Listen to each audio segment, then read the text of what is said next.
কয়টা হয়? মুসলমানের দল কয়টা হয়? যখন মুসলমানের দল একটা হবে, তখন যদি আওয়ামী লীগ বিএনপি জাতীয় পার্টি আওয়ামী লীগ বিএনপি জাতীয় পার্টিতে যদি কেউ তখন ভোট দেয় ওই ইসলামিক দলের বিপক্ষে, তখন কাফের হবে, তখন মুসলমান কি হবে?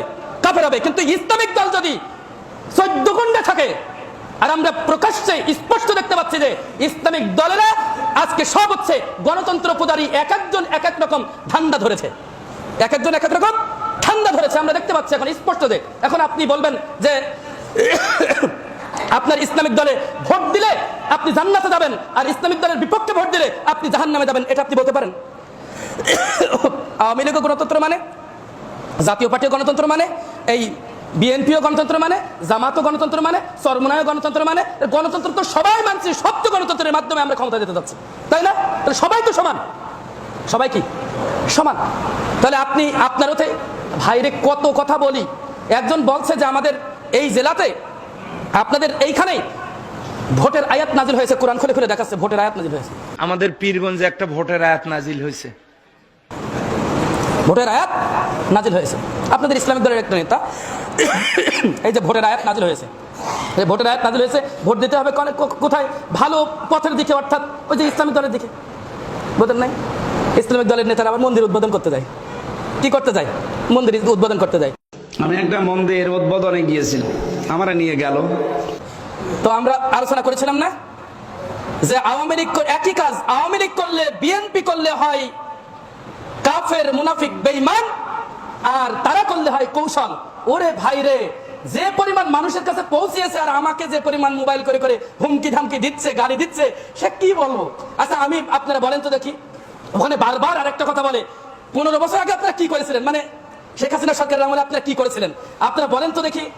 এইখানে দাঁড়িয়ে আওয়ামী লীগ সরকারের আমলে যে সমস্ত সমস্যাগুলো ছিল আমি দায়িত্বহীন কণ্ঠে বলি নাই?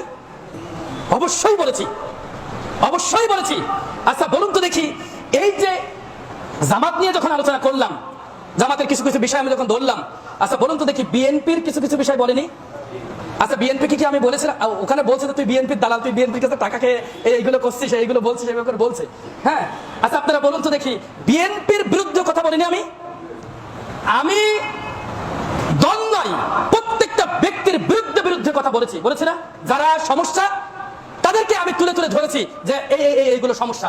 আমি এইভাবে করে সরাসরি, অন্যরা তো দল করেন, আমি দল হয়ে হয়ে আমি বলেছি জামাত ইসলাম ইসলামিক দল নয়, একথা বলেছিলাম। আমি একথা বলেছিলাম কিনা? বিএনপি ও ইসলামিক দল নয়, বিএনপিরা মুসলমানদের এই পথ থেকে বিচ্যুত হয়ে গিয়েছে, আমি বলেছিলাম।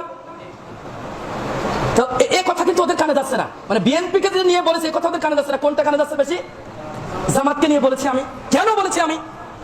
একজন ফোন করেছে, আমাদের ফিল্ড এখন অনেক ভালো, তা আপনি এই বিষয়গুলো নিয়ে আপনি এরকম করে বলছেন কেন? হ্যাঁ, মানে অনেক বিষয়, তারপরে তো বোঝেন তো কি কি বলতে পারে, মানে হুমকি ধামকি ছাড়া কোনো কথা নেই।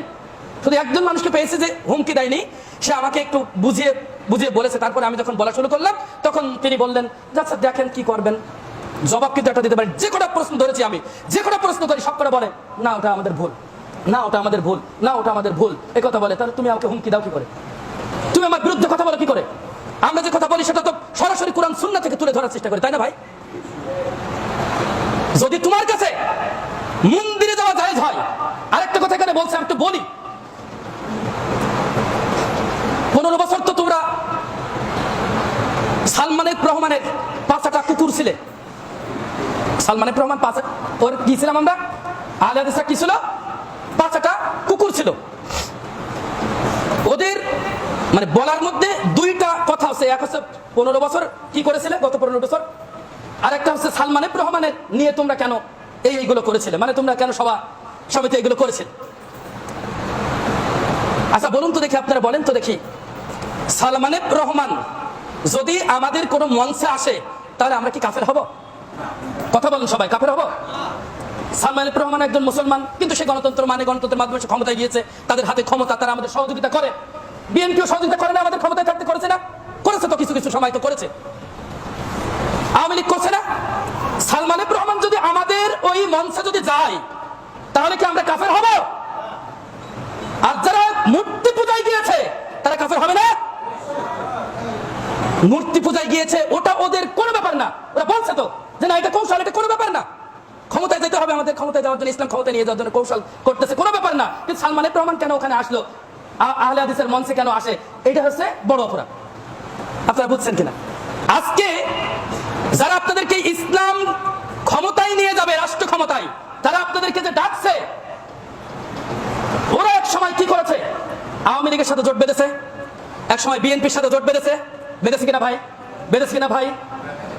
আজকে এসে আমরা শুনছি আওয়ামী লীগে আর বিএনপিতে যদি কেউ ভোট দেয় তাহলে তারা কোথায় যাবে? জাহান্নামে যাবে। এখন যদি ইসলামের এই যে দলগুলো আছে, ইসলামপন্থী দল, এই দলে এখন ভোট দিতে হবে। দল মতের ঊর্ধ্বে উঠে এইবার দাড়িপাল্লা মার্কায় আপনারা ভোট দিয়া একবার আল্লাহরে খুশি করবার লাগি, ব্যস্ত যাইবার লাগি, দুজক থেকে বাঁচবার লাগি, নিজের উন্নয়নের লাগি আমরা অকলে চেষ্টা করতাম। ইনশাল্লাহ রাজি আছেন তো? ইসলামপন্থী দলেরা ওই জাহান্নামী দলদের সাথে কিভাবে ঐক্য করে? তার মানে সুস্পষ্ট যে তারা ইসলাম ক্ষমতায় নিয়ে যেতে চায় এটা নয়, তাদের ক্ষমতা দরকার, এটা হচ্ছে মূল বিষয়। ওরা শুধু ইসলামকে ব্যবহার করছে, ওরা শুধু ইসলামকে কি করে?